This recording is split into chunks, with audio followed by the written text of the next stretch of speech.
नमस्कार। सिंपली सियासत में आपका स्वागत है। मैं हूं कुमार भवेश चंद और सिंपली सियासत में आज बात करेंगे पश्चिम बंगाल में चुनाव के बारे में।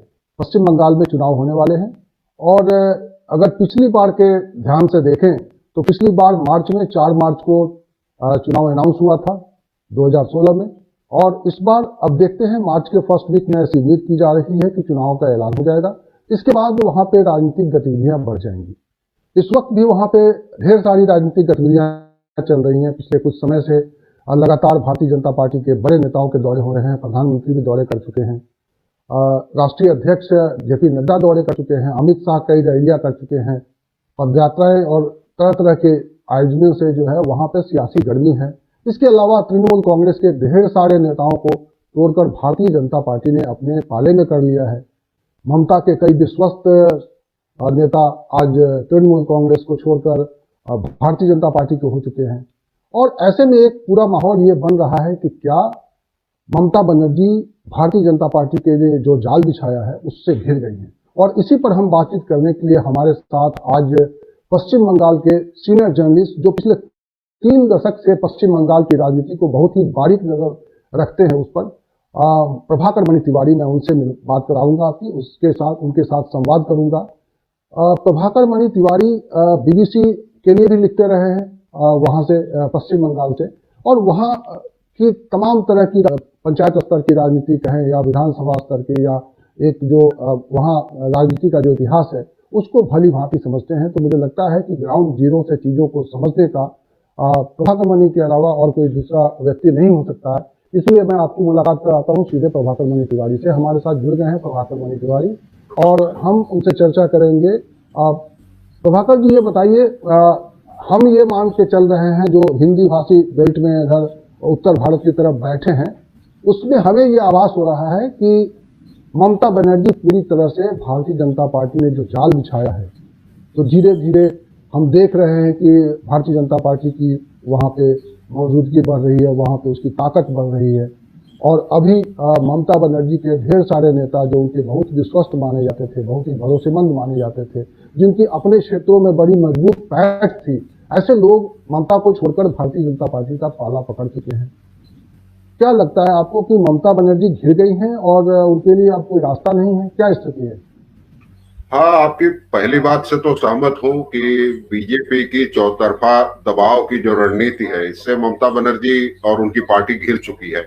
क्योंकि बिहार के अभी चुनावी नतीजों का ऐलान हुआ भी नहीं था कि अमित शाह बंगाल के दौरे पे पहुंच गए थे, और उसी समय उन्होंने शांति निकेतन में रैली की थी, रोड शो किया था, और उसके बाद लगातार दौरे हो रहे हैं। जेपी नड्डा आए, जेपी नड्डा के काफिले पर हमला हुआ, उसके बाद दबाव बनाया गया। प्रधानमंत्री नरेंद्र मोदी पिछले 2 सप्ताह में 2 बार बंगाल के दौरे पे आ चुके हैं। अमित शाह आने वाले थे, लेकिन दिल्ली ब्लास्ट के कारण उनकी यात्रा टल गई, वरना 30-31 जनवरी को यहाँ रहते। अब इस महीने दोबारा उनको आना है। तो चौतरफा दबाव की जो रणनीति है, इससे ममता काफी हद तक परेशान है। हालांकि जो कहा जाता है ब्रेव फेस एक सामने कह रही हैं कि जो नेता जा रहे हैं पार्टी छोड़ के, उनको टिकट नहीं मिलना था और कोई फायदा नहीं है, और बीजेपी का यहाँ कोई आधार नहीं है, वो दल बदलुओं के भरोसे ही मैदान में उतरी है और जीत के दावे कर रही है। कल भी विधानसभा सत्र का आखिरी दिन था, तो ममता ने अपने विधायकों के साथ तस्वीरें खिंचवाई और विक्ट्री का निशान बताते हुए कहा कि we will be back with more seats. तो इस सब, लेकिन परेशान तो हैं कहीं ना कहीं ममता, जो चौतरफा उनके लोग छोड़ के जा रहे हैं। शुभेंदु अधिकारी जैसे दिग्गज नेता जो नंदीग्राम आंदोलन में काफी अहम भूमिका निभा चुके हैं, तो उसी की काट के लिए ममता ने खुद नंदीग्राम से मैदान में उतरने का ऐलान किया, क्योंकि वहां की आबादी है, मुस्लिम वोट वहां निर्णायक है। तो अगर दूसरे लोग रहते तो करण वैसा होता और बीजेपी को फायदा होता। शुभेंदु अधिकारी कद्दावर नेता रहे हैं, अधिकारी परिवार का वर्चस्व रहा है, इसलिए ममता ने खुद वहां उतरकर उस गुब्बारे की हवा तो काफी हद तक निकाल दी है। लेकिन राज्य के चारों तरफ जो लगातार अब तक 20 करीब विधायक शामिल हो चुके हैं तृणमूल के, बाकी सैकड़ों नेता, तो एक तो दबाव इससे बढ़ ही रहा है लगातार। अच्छा, अभी ममता बनर्जी तो काफी जुझारू किस्म के नेता है, आपने भी कहा। क्या लगता है कि इनके जुझारूपन की वजह से उनके साथ अभी भी उनके वोटर, जो कमिटेड वोटर हैं तृणमूल कांग्रेस के, वो अभी भी जुड़े हुए हैं। और ये जो लोग जा रहे हैं, आपने एक बात जो कही कि तृणमूल कांग्रेस ये कह रही है कि वो कमजोर थे, उनको टिकट मिलने की उम्मीद नहीं थी, इसलिए चले गए। दोनों क्या इस परिस्थिति है, या मतलब ऐसे लोग जा रहे हैं जिनका तृणमूल कांग्रेस में कोई फ्यूचर नहीं दिखाई दे रहा है, या इनके पाले में जो नेता है, तृणमूल कांग्रेस में जो नेता है, उनको भी ये लगने लगा है कि अब भारतीय जनता पार्टी का वक्त आ गया है और वो क्योंकि धीरे धीरे मजबूत हो रही है। लोकसभा के चुनाव में भी जो उनको कामयाबी मिली थी, जो सीटें उनकी बढ़ गई थी, और जो एक धीरे धीरे प्रसार हो गया है, 3 सीटों वाली बीजेपी आज की तारीख में मजबूत हो चुकी है, या इसका असर है, क्या है? मुझे दोनों चीजें लगती है। पहली चीज तो ये लगती है कि कुछ नेता जो गए हैं उनको उन पे तमाम तरह के आरोप थे, भ्रष्टाचार के आरोप थे। खुद शुभेंदु अधिकारी पर भी शारदा स्टिंग मामले में करोड़ों रुपए लेने के आरोप है, 6 करोड़ रुपए लेने के आरोप है। सुदीप्त सिंह ने जो चिट्ठी भेजी थी सीबीआई को अभी कुछ महीने पहले, उसमें भी उनका नाम था। तो कुछ नेताओं का तो पत्ता कटना तय था, क्योंकि 10 साल से ममता सत्ता में है, सत्ता विरोधी लहर भी है थोड़ी बहुत, तो उनका पत्ता कटना तय था। लेकिन बाकी नेता अब राजनीति में एक समय के बाद लोगों को लगने लगता है कि पता नहीं मेरा भविष्य, तो स्वार्थ अपना हावी हो जाता है। व्यापक जो सामाजिक और राजनीतिक मुद्दों हैं उन पे अपना निजी स्वार्थ हावी हो जाता है। तो उनको लग रहा है कि पिछली बार लोकसभा में बीजेपी को इतना जबरदस्त कामयाबी मिली, तो पता नहीं अमित शाह दावे कर रहे हैं, पिछली बार 22 सीटों का दावा किया था तो 18 तक पहुंची, इस बार 200 सीटों का दावा कर रहा है, तो कहीं सचमुच सरकार न बन जाए। तो मौका देख के वो अपना जा रहे हैं।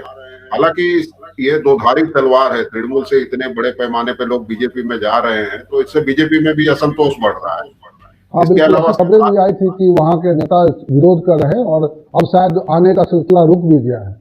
हाँ, तो एक फिल्टर लगाया है बीजेपी में ने कि नहीं, थोक पैमाने पे होलसेल में हम नहीं लेंगे, पहले तो जो भी आया टीएमसी और चलो अंदर आ जाओ। तो दूसरी बात है कि इनमें से ज्यादातर नेताओं पर भ्रष्टाचार के आरोप हैं, लेकिन बीजेपी में आते ही हुए सारे आरोप गायब हो जा रहे हैं। तो ये भी एक तृणमूल के पक्ष में बात है। तृणमूल इसको मुद्दा बना रही है कि भाई ये गंगा है क्या बीजेपी की, वहां जाते ही सारे पाप धुल जाते हैं। जैसे पहले शारदा स्टिंग वाला वीडियो था, बीजेपी की ऑफिशियल वेबसाइट पर डाला गया था, लेकिन शुभेंदु अधिकारी के शामिल होते ही उसी दिन शाम को वीडियो हटा दिया गया था। तो इससे कई चीजें साफ होती है। हालांकि बीजेपी के जो स्थानीय नेता हैं, दिलीप घोष वगैरह, उनका कहना है कि भाई पार्टी को मजबूत करने के लिए, संगठन को मजबूत करने के लिए दूसरे दलों से लोग तो लेते ही हैं, हर दल लेते हैं, हम कोई नया काम तो कर नहीं रहे हैं। लेकिन टीएमसी इसी को मुद्दा बना रही है कि उसके पास तो अपना कुछ है नहीं, उधार के नेताओं के भरोसे मैदान में है। तो ये चीजें हैं।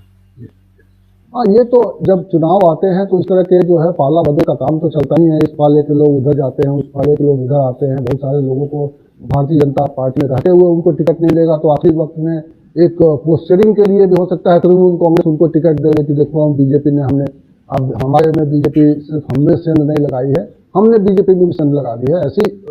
ऐसी खबरें भी आएंगी आने वाले समय में। लेकिन ये बताइए कि जमीन पर मुद्दा क्या है, जनता का मुद्दा क्या है? ये बीजेपी जो कह रही है कि अब ममता बनर्जी से लोग तंग आ चुके हैं, उनसे अब संतुष्ट नहीं है, उनका शासन अब ढलान पे है, वो अब पश्चिम बंगाल को आगे नहीं बढ़ा पा रही है और हम विकास की गंगा बहाएंगे यहाँ पे। इस बात भारतीय जनता पार्टी की इस बात पर यकीन करने वाले लोगों की तादाद कितनी है और क्या ये मुद्दा है वहां जमीन पर? मुझे नहीं लगता कि ये बहुत ज्यादा मुद्दा है कि अभी भी 10 साल के शासन के बावजूद बहुत ज्यादा सत्ता विरोधी, प्रतिष्ठान विरोधी कोई लहर जैसी चीज है। वैसी तो अब तक कम से कम ऊपर कुछ नजर नहीं आती है मुझे आज तक। बाद में वो अंदर कुछ लहर हो, बाद में उसका असर नजर आए चुनाव सामने आने पे, लेकिन अब तक ऐसा कुछ नहीं है। और फिर ममता ने कई योजनाएं जो अभी शुरू की है, दुआरे सरकार, घर घर जाके, फिर पूरे राज्य के लोगों को 5-5 लाख रुपए का स्वास्थ्य बीमा, वो भी उनके मोहल्ले में कैंप लगा के। फिर कोरोना के समय से ही उन्होंने मुफ्त जो राशन देने का वादा किया था उस पर अब तक अमल चल रहा है, अभी भी उसको 6 महीने के लिए बढ़ा दिया गया है। इसके अलावा तमाम क्लबों को उन्होंने 1-1 लाख रुपए दिया है, करीब 300-400 क्लब हैं। दुर्गा पूजा के दौरान भी दिया है। और अल्पसंख्यक तुष्टिकरण के आरोप बीजेपी लगाती रही है, लेकिन इस बात में तो कोई दो राय नहीं हो सकती कि वही ममता की सबसे बड़ी पूंजी और वोट बैंक है। पहले लेफ्ट के साथ थे और करीब 30% है अल्पसंख्यक वोट बैंक और 100 से 110 सीटों पर निर्णायक है। कई जगह आप मालदा मुर्शिदाबाद में देखें तो 61%, 60% मुसलमान वोटर हैं। तो ममता का वो वोट बैंक तो अभी तक सुरक्षित नजर आ रहा है। अब ओवैसी ने भी चुनाव मैदान में उतरने की ऐलान किया है, तो अब उससे कितना असर होगा। हालांकि ममता का कहना है कि बीजेपी ही ओवैसी को यहाँ ला रही है ताकि अल्पसंख्यक वोट बैंक में बंटवारा हो सके, लेकिन साथ ही भी टीएमसी के नेताओं का कहना है कि बिहार जैसी कामयाबी तो ओवैसी को मिलने से रही, क्योंकि वहाँ उर्दू भाषी मुसलमान थे, यहाँ हिंदी भाषी बांग्ला भाषी मुसलमान है। और फिर उधर शिवसेना भी उतर रही है, तो बीजेपी का कहना है शिवसेना को ममता उतार रही है। तो ये तमाम चीजें प्रभाकर जी, ये जो इशू बताया जा रहा है कि वो बांग्ला भाषी मुसलमान हैं और हिंदी भाषी मुसलमान हैं, भाई बिहार में भी ओवैसी को थोड़ी कामयाबी इसलिए मिल गई कि एक तो जो पार्टियों के डिफेक्टर्स थे, दूसरे दूसरे दलों के जो लोग जीत के आए हैं, उनका इतिहास कोई वो पुराने एमआईएम के कार्यकर्ता और नेता नहीं थे।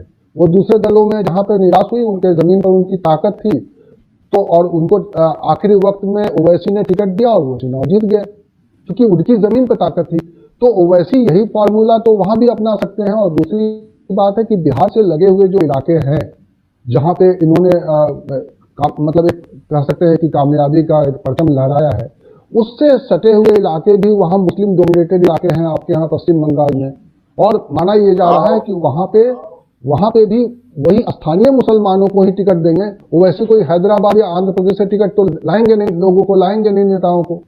तो उनको कामयाबी नहीं मिल सकती है या क्या? इसके बारे में आप वहाँ क्या राय बन रही है?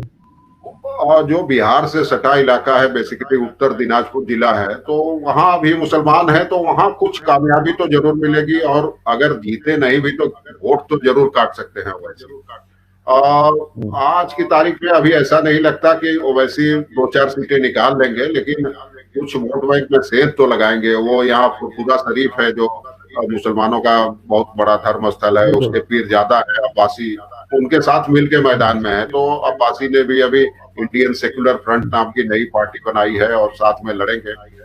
तो कुछ जगह तो ममता के वोट बैंक को नुकसान तो पहुंचाएंगे, इतना तय है। सीटें भले एक जीते या 4 जीते, लेकिन नुकसान तो तय है। हाँ, तो अगर मुस्लिम वोटों का नुकसान ममता बनर्जी को होता है, उसके अलावा इनके डिफेक्टर्स कुछ मतलब अपनी जगह पे जीत जाते हैं, अपनी जगह पे उनकी ताकत दिखाई देती है भारतीय जनता पार्टी में जाने के बाद, तो आपको क्या लगता है जो भारतीय जनता पार्टी ने कहा है कि हम इतनी सीटें 200 से ऊपर सीटें जीतेंगे, ये वाला जो चैलेंज है, इस चैलेंज को कितना जमीन पर महत्व मिल रहा है या कितना उसको सही माना जा रहा है? अभी कोई इसको इतनी तवज्जो देने को तैयार नहीं है। अभी 1-2 सर्वेक्षण भी आए थे पिछले दिनों, तो इसमें कहा गया था कि सीटें घटेगी लेकिन सरकार ममता की बनी रहेगी। और बीजेपी को 100 के आसपास सीटें दी गई हैं सर्वेक्षण में, और जबकि 160-70 सीटें ममता बनर्जी की पार्टी को मिल रही हैं। तो अभी कोई यहाँ कोई गारंटी के साथ तो बीजेपी के नेता भी नहीं कह सकते कि हम इतनी सीटें जीतेंगे। ठीक है, 25-30 सीटें ऐसी है जो किसी भी पक्ष में जा सकती है। वो फासला जीत का बहुत कम रहेगा, वहां 10-20, 100-50 हजार के नीचे रहेगा। तो वैसी सीटें ही तय करेगी सरकार किसकी बनेगी। इस बात में कोई दो राय नहीं है कि मुकाबला टक्कर का है। और ममता को अपने कार्यकाल में 10 साल के पहली बार चुनौती मिल रही है, क्योंकि 2011 में आई थी तो लेफ्ट एकदम हाशिए पर चली गई थी और ममता लैंडस्लाइड जीती थी। 2016 में भी वही दोहराया गया, क्योंकि तब तक लेफ्ट के नेता भी या तो मर चुके थे या संन्यास ले चुके थे। कांग्रेस में कोई नाम लेवा नहीं बचा था अधीर रंजन चौधरी के अलावा। तो और वही देखने को मिला जब पिछले लोकसभा चुनाव में बीजेपी ने कांग्रेस और लेफ्ट के वोटों पर कब्जा कर लिया और अपनी सीटें 2 से 18 बढ़ा ली। अब इस बार फिर लेफ्ट और कांग्रेस ने हाथ मिलाया है, तो इस बात पे काफी कुछ निर्भर करेगा कि ये कितनी मजबूती से लड़ते हैं और अपना जो जनाधार खिसक गया था लोकसभा में उसको वापस ले पाते हैं कि नहीं। तो बीजेपी की किस्मत काफी हद तक इन चीजों पर भी निर्भर करेगी। और शिवसेना की जहां तक बात है तो उसका तो कोई खास जनाधार नहीं है और उससे कोई खास फर्क नहीं पड़ने वाला। अभी ठीक कहा आपने, ओपिनियन पोल की याद दिलाई। अब ओपिनियन पोल में यही आया कि ममता बनर्जी अभी भी चीफ मिनिस्टर के तौर पे सर्वप्रिय लोकप्रिय लीडर के तौर पे उभर के आई है। भारतीय जनता पार्टी ने ऐसा कोई, अब वहां पे तो कोई मुख्यमंत्री का कोई चेहरा नहीं है उनका, ना वो आगे करना चाहते हैं उस चेहरे को, क्योंकि उस चेहरे को आगे करते ही उनके लिए दिक्कतें पैदा हो जाएंगी। तो आपको क्या लगता है कि वहां पे ममता बनर्जी बनाम मोदी का चेहरा, जैसे उत्तर प्रदेश में जब चुनाव हुए थे तब यहाँ भी भारतीय जनता पार्टी ने अपने किसी सीएम कैंडिडेट का ऐलान नहीं किया था, और ये काम पश्चिम बंगाल में भी आपके यहाँ होना है। इस बात का कितना फायदा ममता बनर्जी को मिल सकता है, या इस बात का कितना नुकसान भारतीय जनता पार्टी को हो सकता है, इसके प्रॉफिट पर हो सकता है? हाँ, ये तो है। बीजेपी की दिक्कत असल में यह है कि वहां मुख्यमंत्री पद के कम से कम आधा दर्जन उम्मीदवार हैं। प्रदेश अध्यक्ष है, फिर मुकुल राय हैं जो आर्किटेक्ट है टीएमसी के, और अब 3-4 साल से बीजेपी में वो अपना खासकर ग्रामीण इलाकों में जड़ें जमाने और संगठन मजबूत करने में बहुत माहिर माना जाता है उनको। इसके अलावा जो पूर्व राज्यपाल हैं, पूर्व प्रदेश अध्यक्ष है तथागत राय, मेघालय के राज्यपाल थे, वो भी वापस आके और सक्रिय राजनीति में उतर चुके हैं। राहुल सिन्हा है, तो कम से कम 6 लोग ऐसे हैं जो खुद को मुख्यमंत्री पद का दावेदार मानते हैं। बीजेपी के केंद्रीय नेतृत्व के सामने दिक्कत यही है कि अगर किसी एक चेहरे को आगे कर दिया तो पार्टी को भारी नुकसान होगा, सब पांव खींचने में लग जाएंगे। इसलिए एक रणनीति के तहत ही वो किसी को आगे नहीं बढ़ा रही है और कह रही है कि मोदी के नाम पर और ममता बनाम मोदी। लेकिन ये बात याद रखनी चाहिए कि ये लोकसभा का चुनाव नहीं है, विधानसभा का चुनाव है। यहाँ मुद्दे भी स्थानीय हैं और नेता भी, लोग स्थानीय नेताओं को तरजीह देते हैं। लोकसभा चुनाव में तो ठीक है, ममता बनाम मोदी था, लोगों ने मोदी को चुना और लगभग बराबर सीटें ही दी, 4 सीटों का अंतर था। लेकिन विधानसभा चुनाव में काफी अंतर होता है और यहाँ मोदी की वैसी छवि नहीं है कि ममता के मुकाबले कह सके, क्योंकि उनके सामने कोई दिखाने को चेहरा नहीं है कि ममता के मुकाबले मेरे पास ये है, आएंगे, मैं करूंगा और केंद्र सरकार करेगी। तो केंद्र के पास तो ऐसे 28-30 राज्य हैं, कहां कहां कर पाएगी। और तो ममता का सबसे बड़ा हथियार अभी है बंगाली अस्मिता, बंगाली संस्कृति और स्थानीय बनाम बाहरी, कि शांति निकेतन जाके अपमान कर रहे हैं, नेताजी का अपमान कर रहे हैं, रविंद्रनाथ का जैसे। और इसका असर पड़ता है, मैं बताऊं, पश्चिम बंगाल में लोगों की अस्मिता और अपनी परंपराएं और संस्कृति को काफी सींचते हैं, महापुरुषों को बढ़ावा देते हैं, विभूतियों का सम्मान करते हैं। लोकसभा चुनाव के अंतिम चरण के पहले आपको याद होगा, अमित शाह की रैली के दौरान ईश्वर चंद्र विद्यासागर की प्रतिमा तोड़ दी गई थी, टूट गई थी। तो उस चरण में बीजेपी को एक सीट भी नहीं मिली थी, जबकि कलकत्ता शहरी इलाकों की सीटें थी और कम से कम 2 सीटों पर बीजेपी को जीत का दावेदार माना जा रहा था। हिंदी भाषी इलाके हैं, दमदम के, बड़ा बाजार के, लेकिन एक सीट भी नहीं मिली थी। तो इससे पता चलता है कि लोगों में इमोशन और अपने महापुरुषों के प्रति लगाव है, और ममता इसी इमोशन को भुना रही है और बीजेपी को बाहरी बताते हुए और बंगाली बनाम गुजराती का मुद्दा उठा रही है। तो ये उनके पक्ष में जा रहा है। तो ये ममता बनर्जी यानी अपनी पार्टी में उनको तो ऐसे उनको कोई चुनौती तो नहीं है उनके चेहरे पर, कि उनको लगातार लगा कि 10 साल के दीदी ही सीएम है तो दीदी ही रहेंगी, ऐसा तो वहाँ कोई चैलेंज तो है नहीं ममता बनर्जी? नहीं, कोई चुनौती नहीं है ममता को। तो चेहरे के तौर पे ममता बनर्जी आगे हैं, और जो मुद्दे हैं वहाँ, और जो आप बता रहे हैं जमीन पर जो स्थितियां है, उससे ऐसा लग रहा है कि ममता बनर्जी अभी मुकाबले में। जबकि हम लोग इधर उत्तर भारत में बैठे हुए लोगों के सामने ये मैसेज पहुंचा है कि ममता बनर्जी वहां पे पूरी तरह घिर गई हैं और भारतीय जनता पार्टी बस किसी भी वक्त जो है चुनाव के बाद बस वहां पे सरकार बनाने ही वाली है। और अगर केंद्रीय नेताओं से बात करते हैं भारतीय जनता पार्टी की, तो वो भी यही दावा करते हैं, बिल्कुल ऐसा लगता है। वहाँ ये बताइए, स्थानीय स्तर पर मीडिया में किस तरह का रिएक्शन है, मीडिया में किस तरह की भूमिका है? क्योंकि नेशनल मीडिया एक तरह से आप जानते हैं कि किस तरह का प्रभाव केंद्रीय सरकार का नेशनल मीडिया पर हो गया है, टेलीविजन चैनलों पर हो गया, नेशनल चैनलों पर हो गया है, और इसीलिए ये एक मैसेज जा रहा है कि ममता बनर्जी कमजोर हो गई है और वो मतलब उनकी सरकार बस गई ही गई मान लीजिए, ऐसा एक आभास दिया जा रहा है। आपकी बातचीत से ऐसा लग रहा है कि नहीं, ममता बनर्जी अभी फाइट में है और शायद फाइट में 19-20 में है, मजबूत स्थिति में है और एक कड़ी टक्कर देगी और मुमकिन है जीत भी जाएंगी। इस लिहाज से संभावना तो यही लग रही है कि ममता सरकार बचा ले जाएगी, भले वो दावा कर रही हो कि और ज्यादा सीटें मिलेगी, लेकिन 147 सीटें चाहिए। तो अब तक तमाम सर्वेक्षण या मेरी भी जिन लोगों से राजनीतिक विशेषज्ञों पंडितों से बात होती रही है, तो उनका भी कहना है कि मौजूदा हालत में सीटें घटे 160-70 मिले, लेकिन सरकार बचा ले जाएगी तमाम पाला बदल और तमाम पलायन भगदड़ के बावजूद और बीजेपी के, क्योंकि कई चीजें हैं। पहली चीज बीजेपी का संगठन तृणमूल के मुकाबले बहुत कमजोर है यहाँ कुछ इलाकों में। अच्छा। हाँ, हाँ। और लोकसभा चुनाव में उसको कामयाबी मिली, उसकी वजह दूसरी है, उसमें मोदी ही चेहरा थे और लोगों ने चुना कि हाँ भाई मोदी 5 साल से सरकार चला रहे हैं, तो मोदी को एक मौका दिया जाना चाहिए, बंगाल में भी उनके सांसदों को जिता दे तो मंत्री बने तो शायद विकास हो।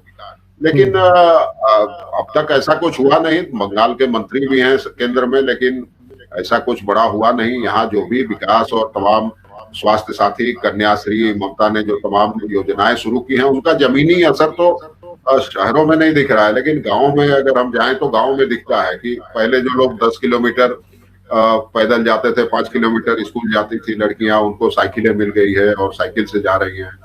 इसके अलावा हर महीने स्कॉलरशिप मिलती है कि बाल विवाह ना हो, पढ़ें, शादी के समय एक मुश्त 25,000 रुपए दिए जाते हैं।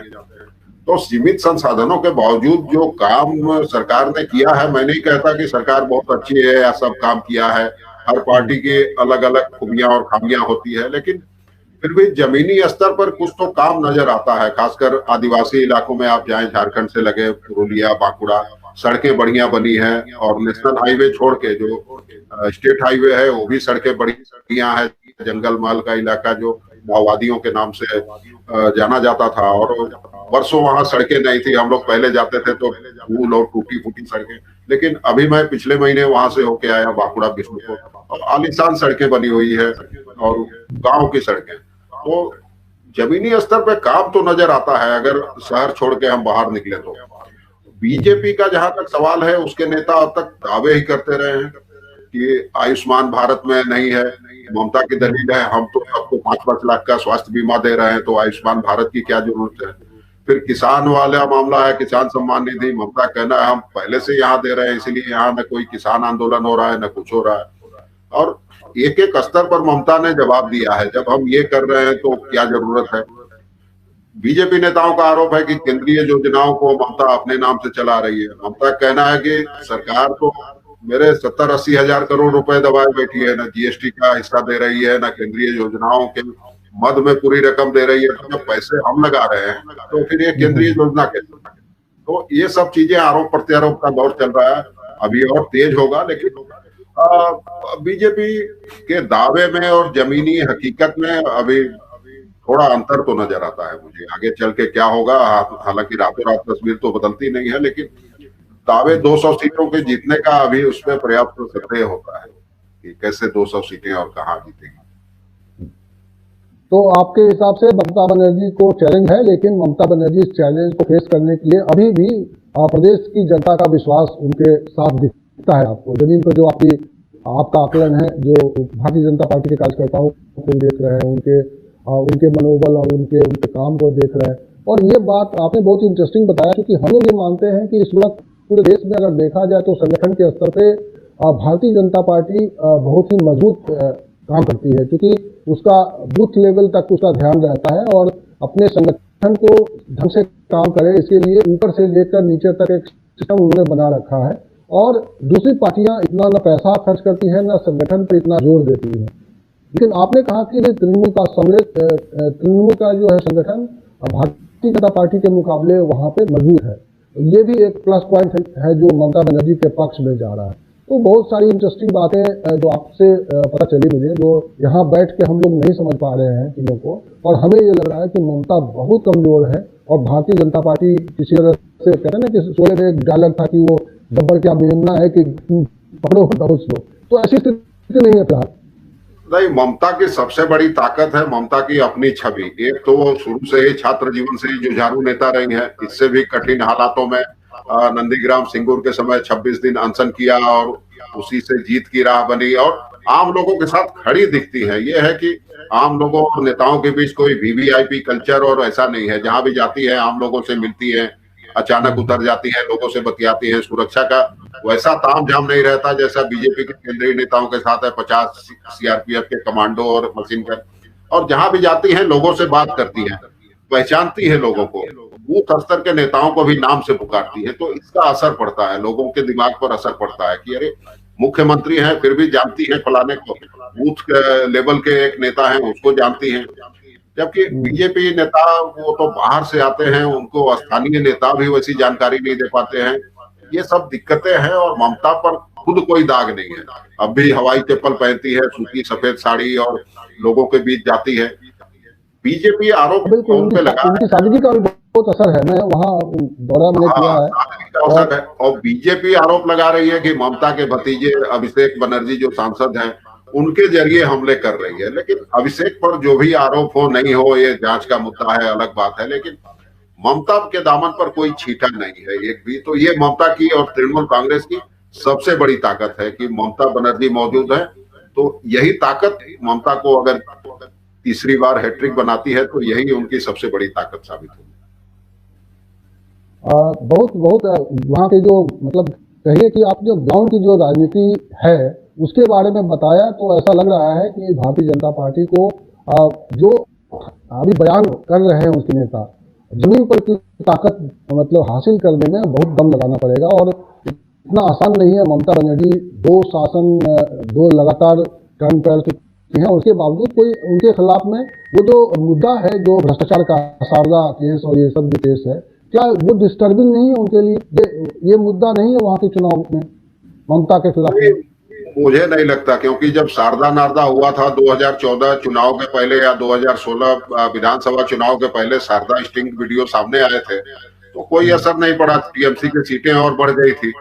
तो मुझे नहीं लगता कि इस बार ये पुराना मुद्दा कोई असर डालेगा। जब ताजा था मुद्दा उस समय इसका कोई असर नहीं हुआ, तो अब इसका कितना क्या असर होगा अब मुझे समझ में नहीं आ रहा है इसका, क्योंकि अब तो पुराना हो चुका है। और भारतीय जनता पार्टी उस मुद्दे को, गड़े हुए मुद्दे को उखाड़ना चाहती है कि काट रही है, प्रचार कर रही है। लेकिन साथ ही ममता भी इसके काट के तौर पर बता रही है कि बीजेपी तृणमूल के नेताओं को धमका रही है कि अगर हमारी पार्टी में नहीं आए तो तुम्हारे पीछे सीबीआई लगा देंगे, ईडी लगा देंगे, ये लगा देंगे, इनकम टैक्स लगा देंगे। तो इसका भी लोगों पर असर है कि हाँ सही में इतने सालों से जांच चल रही है नारदा शारदा की, लेकिन आज तक कोई नतीजा नहीं आया, कोई स्टिंग ऑपरेशन नहीं। कोई क्या है दोषी, कुछ लोग जेल में थे टीएमसी वाले, फिर छूट भी गए, लेकिन मामला आज तक परिणति तक नहीं पहुंचा है। इसी तरह जो कलकत्ता पुलिस कमिश्नर को लेके नाटक हुआ था 2 साल पहले कि उनको सीबीआई अरेस्ट करेगी, ये करेगी, उस मुद्दे पे भी केंद्र और राज्य सामने, तो उसको भी ममता ने अपने पक्ष में बुनाया कि ऐसा है और केंद्र सरकार जबरदस्ती इनके तबादले कर रही है। अभी जो जेपी नड्डा के काफिले पर हमला हुआ, इस समय भी उमड़ गई कि अपने लोगों वो केंद्र ने तीनों को अटैच कर दिया गृह मंत्रालय से, लेकिन ममता ने इनकार कर दिया कि मैं नहीं भेजूंगी। तो इससे एक मैसेज तो कहीं ना कहीं जाता है कि ममता अपने लोगों के लिए किसी से भी टकराने के लिए तैयार है, केंद्र सरकार से भी दो हाथ करने के लिए तैयार है। तो आम लोग चीजों का असर होता है, खासकर बंगाल में।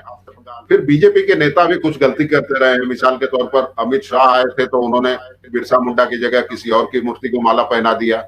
इसी तरह जेपी नड्डा शांति निकेतन गए थे तो बता दिया कि कवि गुरु का जन्म यहीं हुआ था, जबकि रविन्द्रनाथ का जन्म कलकत्ता के जोड़ासांको ठाकुरबाड़ी में हुआ था। तो ये सब छोटी छोटी चीजें तृणमूल कांग्रेस लपक रही है, तो बंगाली अस्मिता से जोड़ के भुना रही है। तो इससे लगता है कि बीजेपी के नेता ग्राउंड वर्क नहीं करते हैं और उनको ठीक से ब्रीफ भी नहीं किया जाता है स्थानीय नेताओं की ओर से। एक बात और जाते जाते बता दीजिए कि यहाँ जो फाइट है पश्चिम बंगाल में, ये दो तरफा है या जो लेफ्ट और कांग्रेस का जो गठबंधन है वो भी इस देश में कहीं 3 तरफा चुनाव होगा? नहीं, मुझे नहीं लगता। मुझे तो फाइट सीधा ही लगता है। लेफ्ट और कांग्रेस कोशिश तो कर रही है, हर बार करती है, लेकिन 2000 लगातार बिखराव ही हुआ है, पतन ही हुआ है। कांग्रेस में जो पिछली बार सीटें जीती थी 44, तो उसके तो आधे करीब नेता तृणमूल में शामिल हो गए हैं। तो कोई ढंग का उम्मीदवार नहीं बचा है। तो इस बार मुझे नहीं लगता है कि वो बहुत ज्यादा कुछ मुकाबले में तिकोना बना पाएगी। तो मुकाबला सीधा ही है और सीधे मुकाबले में जाहिर है ममता थोड़ा 20 पड़ रही है अब तक, क्योंकि उनके पास 30% तो अपना वोट बैंक है अल्पसंख्यकों वाला। बहुत स्पष्ट और बिल्कुल ग्राउंड की जो आपने जानकारी दी प्रभाकर जी, मुझे लगता है कि उत्तर भारत में लोग अभी स्थिति को इस तरह से इतनी गंभीरता से, इतनी गहराई से समझ नहीं पा रहे हैं। बहुत बहुत शुक्रिया आपका।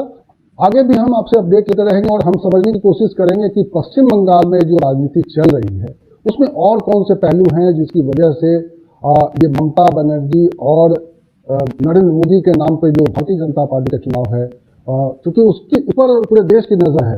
हर बार जब चुनाव होता है किसी भी प्रदेश में होता है तो मोदी का एक फेस जब सामने होता है तो हर बार ये चुनाव इसलिए इम्पोर्टेंट हो जाता है कि लोग जानना चाहते हैं कि प्रधानमंत्री का जो लोकप्रिय चेहरा, जिसको बहुत लोकप्रिय माना जाता है, उसकी अब उथल-पुथल पे वो कहाँ खड़ा है, कहाँ पे है। तो निश्चित रूप से ये चुनाव भी, जैसे बिहार के चुनाव में भी मोदी की छवि एक फंसी थी, निश्चित रूप से पश्चिम बंगाल के चुनाव में भी मोदी की छवि का एक दांव फंसा हुआ है। मोदी की छवि का क्या होगा नहीं होगा इस पर हम आगे चर्चा करेंगे, लेकिन आज जो आपने जानकारी दी है वो निश्चित रूप से उत्तर भारत में इस तरह की इतनी गहराई से जानकारी नहीं पहुंच पा रही है। बहुत बहुत शुक्रिया आपका। आगे हम लोग मिलते रहेंगे, बात करते रहेंगे, पश्चिम बंगाल को और गहराई से समझते रहेंगे, क्योंकि प्रभाकर मणि तिवारी जो बता सकते हैं पश्चिम बंगाल के नस नस के बारे में, पश्चिम बंगाल के रग रग के बारे में, वो कोई और दूसरा व्यक्ति नहीं हो सकता। बहुत बहुत धन्यवाद प्रभाकर जी, बहुत सारा धन्यवाद।